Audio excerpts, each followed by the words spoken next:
The bandit's hand trembled, not from the cold, but from the weight of the oath he'd just broken. Blood dripped from his fingers, staining the silver locket clutched in his palm, its engraving worn by time and regret. The words, "till the last breath," were barely visible now, just like the honor he'd left behind in the ashes of Silver Creek. Somewhere out there, a widow wept. Somewhere out there, a promise was turning to dust. And somewhere out there, vengeance was sharpening its blade. The wind howled through the canyon like a ghost's warning as the man they called the Phantom spurred his horse forward, the stolen gold in his saddlebag feeling more like a curse than a fortune. He'd ridden with the devil's luck tonight, dodging bullets, outsmarting posses, leaving only whispers and fear in his wake. But luck, like loyalty, had a way of running out, and this time, the debt wasn't just to the law. It was to her, Clara. The name burned in his chest like a brand. He'd seen the fire in her eyes the last time he looked into them, seen the way her grief had hardened into something deadlier than any colt. She didn't want tears. She didn't want apologies. She wanted blood, his blood. And the West had a way of delivering justice, one way or another. The locket snapped open with a flick of his thumb. Inside, a faded portrait of a man who wasn't him, Clara's husband, his brother in all but name. The man he'd sworn to protect. The man he'd failed. The Phantom's jaw tightened. He could still hear the screams from that night, still smell the smoke, still feel the weight of the lie he'd told himself ever since. It wasn't my fault. But the West didn't care about faults. It only cared about bullets. And Clara? She'd learned that lesson well. Now, as the moon hung low and the coyotes laughed in the dark, one question gnawed at him like a wound that wouldn't close. When she finds me, and she will she pull the trigger fast, or make it hurt? If you love stories where revenge tastes sweeter than gold and loyalty is the rarest currency of all, hit that like button and subscribe to Grit and Heart. The West isn't just wild, it's waiting. The fire had been a living thing that night, devouring the cabin like a starved beast, its orange jaws snapping at the wooden bones of the only home Clara had ever known. She'd watched from the ridge, her breath stolen by the heat, her hands clenched so tight her nails drew blood from her palms. She should have run. She should have screamed.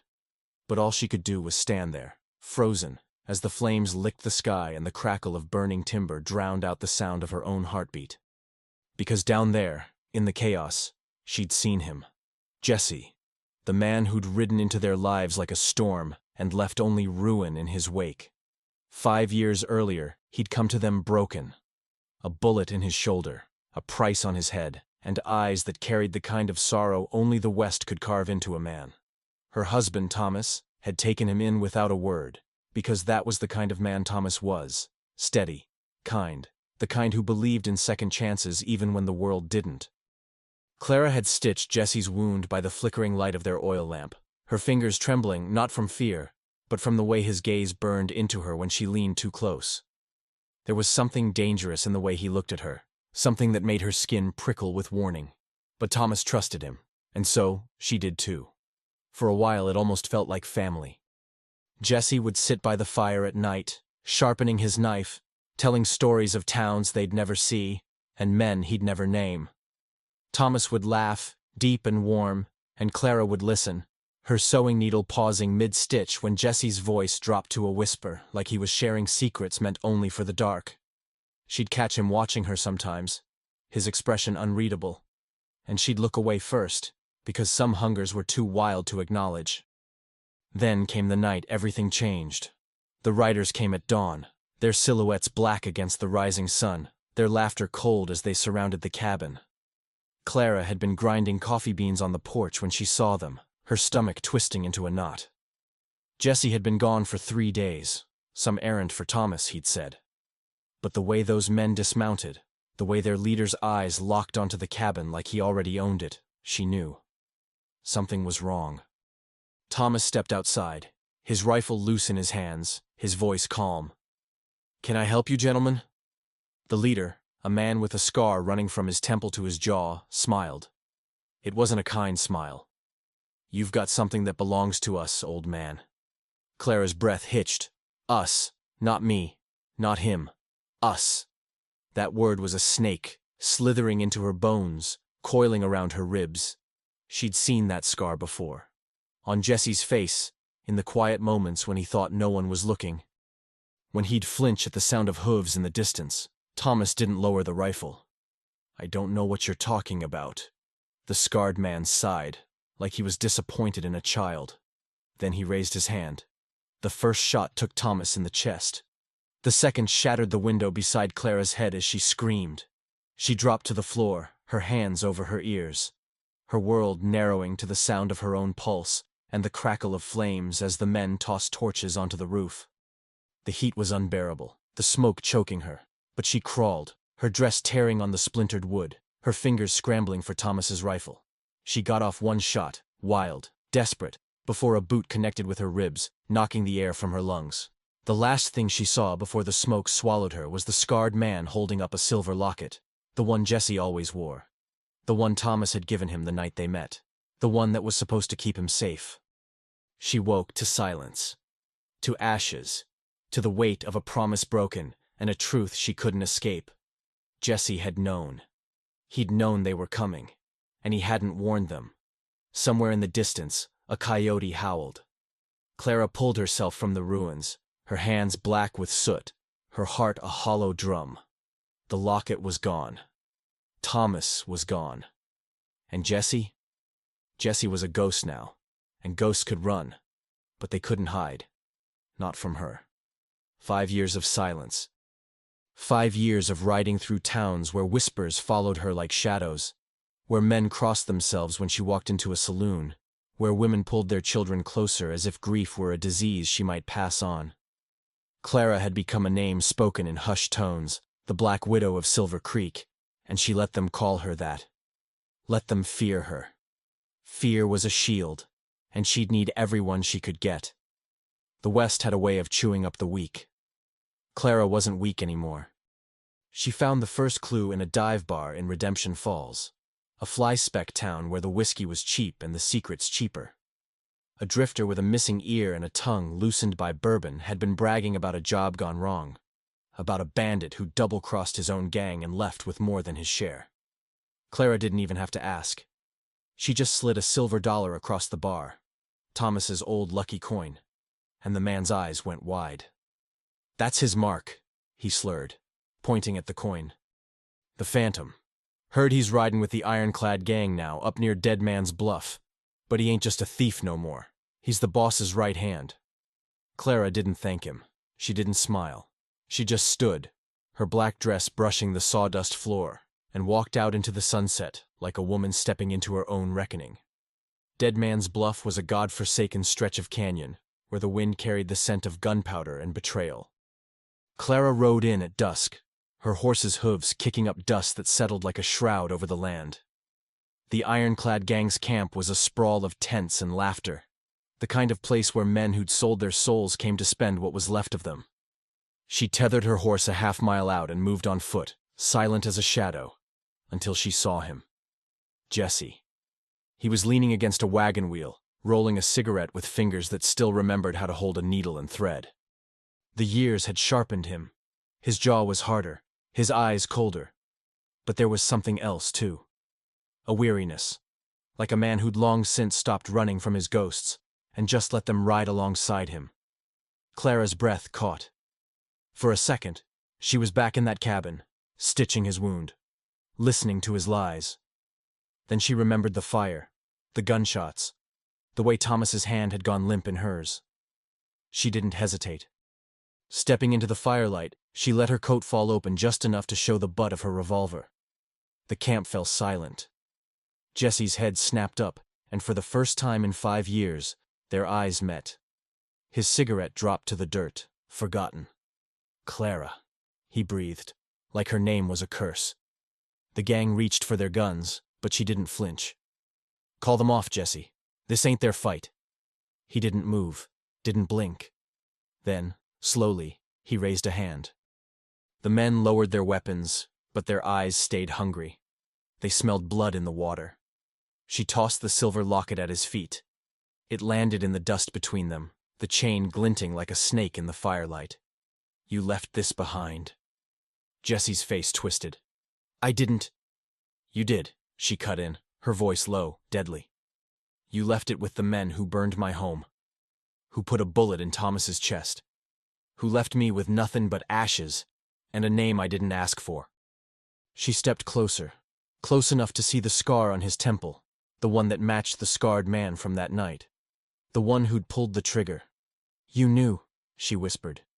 "You knew they were coming, and you didn't warn us." The camp was so quiet she could hear the crickets. Jessie's hand twitched toward his gun, but he didn't draw. It wasn't supposed to happen like that. How was it supposed to happen, Jessie? Her fingers curled around her revolver. "You gonna tell me you didn't know they'd kill him? That you didn't know they'd burn us out like trash?" She laughed, sharp and bitter. "Or are you just gonna stand there and lie to my face one last time?" His jaw clenched. "I made a deal. A bad one. But I didn't know." "You always know," she snapped. "That's the thing about men like you. You always know. You just don't care until it's too late." For a second, she thought she saw something flicker in his eyes. Shame, maybe. Or regret. But it was gone before she could be sure. The wind howled through the canyon, carrying the scent of rain and gunpowder. Somewhere, a horse whinnied, restless. Jessie exhaled, slow and controlled, like a man bracing for a bullet. "What do you want, Clara?" She smiled. It wasn't a kind smile. "You know what I want." The gang was watching now, tense as coiled rattlers. They knew what was coming. Hell, she knew what was coming. 5 years of grief and rage and sleepless nights, all leading to this. One pull of the trigger, one breath, one choice. But then Jessie did something she didn't expect. He knelt, not like a man begging, like a man accepting his fate. His hands rested on his thighs, palms up, empty, no gun, no fight. Just the weight of a debt too heavy to carry anymore. "I won't stop you," he said, his voice rough as gravel. "But you ought to know the truth first." Clara's finger tightened on the trigger. The truth? After all this time, after all the lies, he wanted to give her the truth? She could shoot him now. End it. Ride away and let the coyotes pick his bones clean. Or she could listen. And that was the real danger. What would you do? Pull the trigger, or hear the lie? The truth, Jessie said, was a knife with 2 edges. It could cut the ropes that bound you, or it could gut you where you stood. Clara didn't lower her revolver, but she didn't fire either. The ironclad gang held their breath, their hands hovering over their holsters, waiting to see which way the wind would blow. The firelight flickered across Jessie's face, carving shadows into the lines of a man who'd spent too long running from himself. "You remember the night I rode into your life?" Jessie's voice was low, rough as the canyon rocks. "I was running from more than just the law. I was running from him." He jerked his chin toward the scarred man, Elwood Graves, who'd led the raid on her cabin. Graves was leaning against a tent post, cleaning his nails with a knife, his smirk saying he already knew how this story ended. "That scar on his face? I put it there. Or tried to, anyway. He's my brother." Clara's stomach twisted. Brother. Jessie's laugh was hollow. "Yeah, blood's thicker than water, they say. But out here, blood's just another stain on the dirt." He spat into the dust, his eyes never leaving Graves. "Elwood and I rode together once, till I found out he'd been selling out our own gang to the highest bidder. Men we called friends. Men who trusted us." His jaw tightened. "I tried to kill him for it. Failed. And he's been hunting me ever since." Clara's mind raced. "Then why the hell did you ride with him that night? Why didn't you warn us?" Jessie's gaze dropped to the locket in the dirt, its silver surface dull with age. "Because I didn't know he'd come for you. I swore I was done with him, swore I'd never ride with him again, but he found me in Tucson, half dead from a bullet in my back. Said he'd let me live if I helped him hit one last job, a payroll shipment heading through Silver Creek." His voice cracked. "I didn't know it was your place, Clara. Not till we were riding up and I saw Thomas on the porch. By then, it was too late to turn back."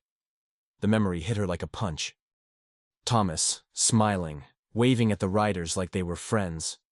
The way his face had changed when he recognized them. The way he'd pushed her behind him, his rifle coming up too slow. Jesse's hands clenched into fists. I tried to stop it, told Elwood to take the money and ride. But he'd already made a deal with the Baron. Your land was sittin' on a vein of silver. Elwood wanted it all, the money, the land, the revenge. His eyes burned into hers. I didn't pull the trigger that night. But I didn't stop it either, and that's a sin I've been carrying ever since. The gang shifted, uneasy. Graves let out a low chuckle, flipping his knife in the air. Aw, Jesse. Always were a sentimental fool. He pushed off the tent post, his boots kicking up dust as he sauntered closer. Tell her the rest, brother. Tell her how you begged me to spare her, how you rode off with your tail between your legs, leaving her to the flames. His grin was all teeth. Tell her how you promised you'd come back for her. How's that working out for you?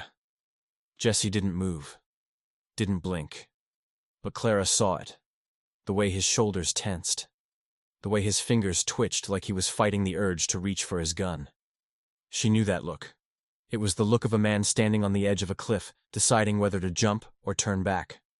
Graves stopped just out of arm's reach, his eyes sliding to Clara.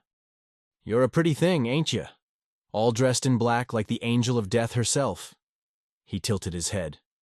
Tell me, widow, you here for justice? Or just revenge? Clara didn't answer. She didn't take her eyes off Jesse. Graves sighed like he was disappointed in a child. See, Jesse here's got a real soft spot for you. Always did. That's why he's been feeding me information on the Ironclad's moves. Why he's been sabotaging our jobs. He tisked. Ain't that right, brother? You been playing both sides, hoping one day you'd ride back to her with your hands clean. His laugh was a dry, rattling sound. But here's the thing about the West, darlin'. Ain't nobody's hands stay clean for long. Jesse's voice was a growl. Shut your mouth, Elwood. Graves ignored him, his gaze locked on Clara. He's been saving up, you know. Every penny he's stolen, every job he's run, it's all been for you, like some damn fool knight-errant. He shook his head. Pathetic, ain't it? All this time, all this blood, and for what? A woman who'd sooner put a bullet in his brain than let him back into her life. Clara's chest burned. She could feel the weight of every pair of eyes on her, the gang waiting to see what she'd do. Waiting to see if she'd break. Jesse's voice cut through the tension, raw and desperate. I didn't come back for you, Clara. Not like this. Not with his blood on my hands. He stepped forward, close enough that she could see the flecks of gold in his eyes, the way his pulse jumped in his throat. But I will finish it. Tonight. You ride out now, and I swear on Thomas's grave, I'll make sure Elwood never draws another breath. Graves barked a laugh. Listen to him, still making promises he can't keep. He drew his revolver, the metal glinting in the firelight. Ain't that cute? Clara's finger tightened on the trigger. One shot. That's all it would take. One shot, and Jesse would be gone. One shot, and the ghost of Thomas could finally rest. But Jesse wasn't looking at the gun. He was looking at her. And in his eyes, she saw it. The truth he hadn't spoken. The truth that had been staring her in the face since the moment she'd found that locket in the ashes. He hadn't just been running from Elwood. He'd been running from her. Because some debts couldn't be repaid with blood. Some promises couldn't be kept with bullets. And the man in front of her, the man who'd betrayed her, who'd left her to burn, who'd spent 5 years drowning in his own guilt, wasn't asking for forgiveness. He was asking for a chance to die right. The wind howled through the canyon, carrying the scent of rain and gunpowder. Somewhere, a horse whinnied, restless. The gang held their breath. And Clara? Clara made her choice. The canyon exploded. Clara's finger twitched on the trigger, but she didn't fire. Not at Jesse. Instead, she pivoted, her revolver roaring to life as she put a bullet between the eyes of the nearest ironclad thug. The man crumpled before he could draw, his body hitting the dirt like a sack of grain. Chaos erupted. The gang scrambled for their guns, but Clara was already moving, her black dress whipping around her legs as she lunged behind a stack of crates, her heart pounding in her ears. Jesse didn't hesitate. He drew his Colt in one fluid motion, firing 2 shots in rapid succession. The first bullet took down a hulking brute with a scarred lip. The second shattered a lantern, sending a spray of burning oil across the camp. Flames licked at the dry wood of the wagons, casting long, dancing shadows as the ironclad men scattered, cursing and shouting. Graves snarled, diving behind a barrel, his revolver barking in response. A bullet whizzed past Clara's ear, close enough to make her flinch, but she didn't stop. She couldn't. Not now. Not when the truth was burning through her like wildfire. Jesse had been playing both sides, feeding Graves information, sabotaging jobs, all while saving every stolen penny for her. The realization should have made her sick. Should have made her pull that trigger and end him right then and there. But as she watched him fight, his movements sharp, desperate, his face a mask of grim determination, she saw something else. A man who'd spent 5 years drowning in his own guilt, who'd carved a path through blood and betrayal not for gold, not for power, but for this. For a chance to stand between her and the devil one last time. A bullet ricocheted off the crate beside her, splintering wood into her cheek. Clara ducked, her breath coming fast. She could see Graves now, his face twisted in fury as he fired blindly into the smoke, his voice a snarl. "You traitorous son of a bitch, I'll gut you both!" Jesse didn't answer. He just kept shooting, his body a blur of motion as he circled toward Clara. His eyes locked onto Graves like a wolf sighting its prey. She could read the plan in his stance. He was going to draw Graves out, give her a clear shot. But she knew that look in Graves's eyes. The man wasn't just angry. He was unhinged. And unhinged men didn't fight fair. Sure enough, Graves suddenly lunged sideways, rolling behind a wagon.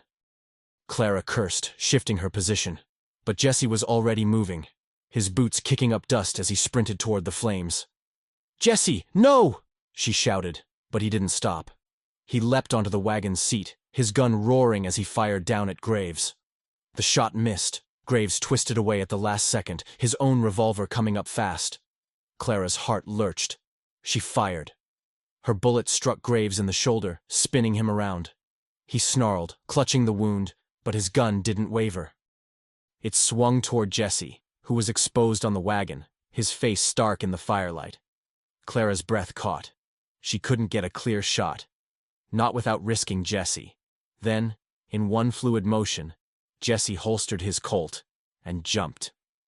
He crashed into Graves like a storm, the 2 men hitting the ground in a tangle of limbs and fury. Graves' gun skittered across the dirt, but he didn't need it. His hands closed around Jesse's throat, his fingers digging in as he snarled, "I'll send you to hell, brother." Jesse gasped, his face turning red, but his hands were busy, searching, groping, until his fingers closed around the handle of Graves's knife, still sheathed at his belt. Clara's pulse roared in her ears. She could end this. One shot, one clean pull of the trigger, and Graves would be gone. But Jesse was in the way. Always in the way. With a guttural cry, Jesse drove the knife upward. Graves screamed, a raw, animal sound, as the blade sank into his ribs. His grip on Jesse's throat loosened, his body convulsing. Jesse didn't let go. He twisted the knife, his face a mask of savage determination, and Graves's scream cut off abruptly, his body going limp. Silence. Then, the crackle of flames. Jesse rolled off Graves's body, his chest heaving, his hands slick with blood. He looked up at Clara, his eyes wild, his breath ragged. For a second, neither of them moved. The gang was gone, scattered into the night, leaving only the dead and the dying behind. It was just the 2 of them now, and the weight of everything that had led them here. Clara stepped forward, her revolver still raised, her fingers still tight on the trigger. Jesse didn't flinch. He just watched her, his chest rising and falling, his lips parted like he wanted to say something, like he wanted to beg, or explain, or maybe just apologize one last time. But she was done with words.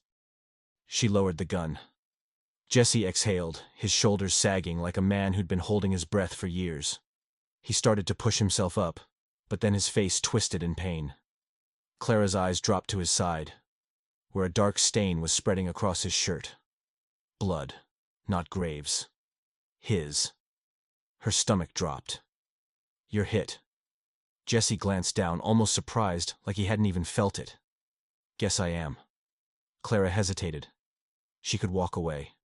Leave him here to bleed out in the dirt, just like he'd left her to burn in the ashes of her home. It would be justice. It would be fair. But the West had never been about fairness. She holstered her revolver and knelt beside him, her fingers pressing against the wound. Jesse hissed, but he didn't pull away. His hand came up, hovering over hers for a second before he let it drop. "Should have just shot me," he murmured.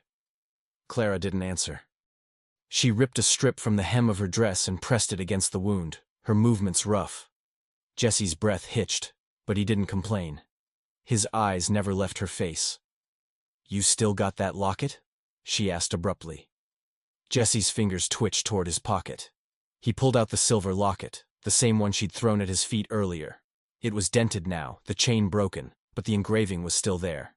"Till the last breath." Clara took it from him, her fingers brushing his. For a second neither of them spoke. Then she tucked it into her own pocket. Jesse's voice was barely a whisper. "What now?" Clara looked up at the stars, bright and cold above the canyon. The fire was dying down, the flames reduced to embers. Somewhere out there, the ironclad gang was licking its wounds. And somewhere out there, the Baron who'd ordered the hit on her land was still waiting. She stood, offering Jesse her hand. He stared at it for a long moment. Then slowly, he took it. Clara pulled him to his feet, her grip firm. Jesse swayed, his face pale, but he didn't let go. His fingers tightened around hers, like he was afraid she'd vanish if he did. She didn't look back at Graves's body. Didn't look back at the camp, at the blood, at the ashes of the life she'd lost. She just started walking, pulling Jesse with her toward the horses. The canyon stretched before them, dark and endless. The wind carried the scent of rain and gunpowder, of earth and blood, of promises broken and debts unpaid. And for the first time in 5 years, Clara didn't feel alone. But the West wasn't done with them yet. Not by a long shot. The ride back was quiet, the kind of quiet that settled into the bones, heavy with everything that had been said, and everything that hadn't.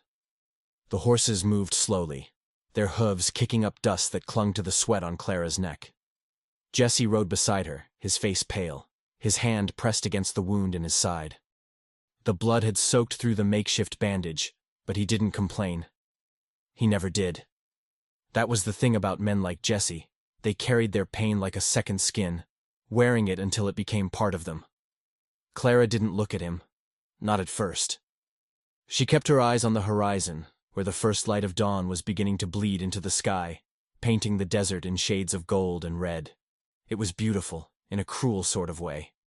The kind of beauty that made you forget, just for a second, how much it had cost to see it.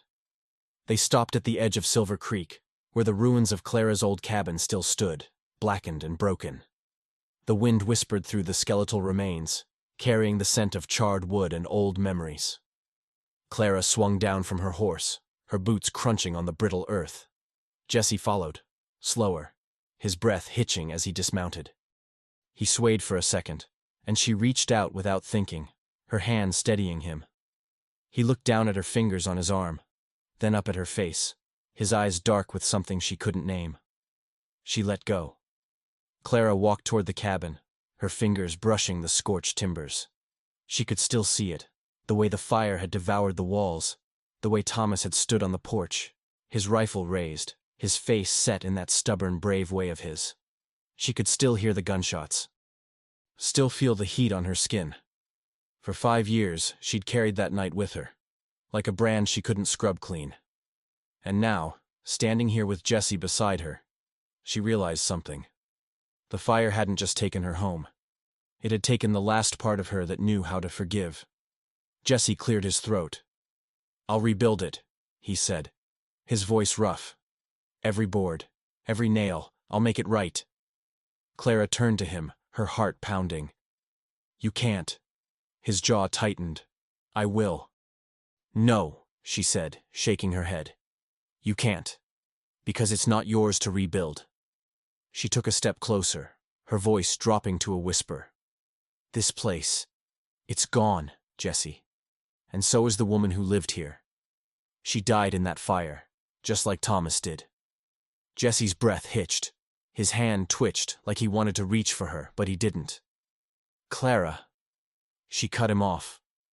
I rode out here to kill you, she said, her voice steady. To put a bullet in your brain and call it justice. But now I'm standing here, and I don't know what the hell justice even is anymore. She laughed, sharp and bitter. Maybe it's not a bullet. Maybe it's this. She gestured between them, at the space that felt too wide and too small all at once. Maybe it's knowing you'll spend the rest of your life trying to make up for what you did, and maybe that's worse than dying. Jesse's eyes burned into hers. Then let me, he said, his voice breaking. Let me spend my life making it up to you.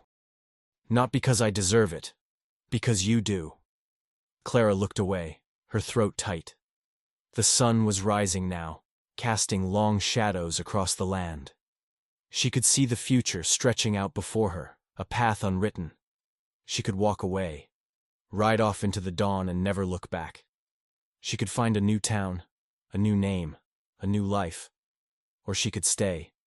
She could let Jesse rebuild the cabin, let him spend his days trying to earn a forgiveness she wasn't sure she could ever give. But that wasn't the choice, was it?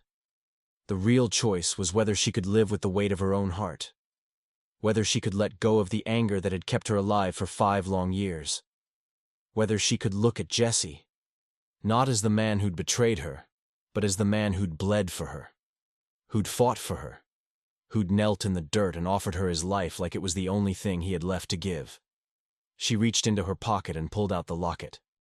The silver was warm from her body, the engraving worn but still legible, till the last breath. She pressed it into Jesse's hand, curling his fingers around it. This was Thomas's, she said softly. And now it's yours. Not because you earned it, but because he would have wanted you to have it. Jesse's hand closed around the locket, his knuckles white. Clara. She didn't let him finish. She stepped forward and pressed her forehead against his, her eyes burning. I don't know if I can forgive you, she whispered. But I know I can't hate you anymore. And then, for the first time in 5 years, she let herself cry. Jesse's arms came around her, pulling her close, his own tears mixing with hers. They stood like that for a long time, 2 broken people clinging to each other in the ruins of what had been. The sun rose higher, the wind whispered through the grass, and the land stretched out around them, vast and unyielding. When Clara finally pulled back, her face was wet, but her eyes were clear. She looked at Jesse, really looked at him, and saw not the ghost of the man who'd betrayed her, but the man who'd fought his way back to her, one bloody step at a time. Come on, she said, her voice steady. Let's go home. What about you? Could you forgive someone who betrayed you if they spent a lifetime trying to make it right? Or are some wounds too deep to heal? Drop a comment below. Let's hear your story.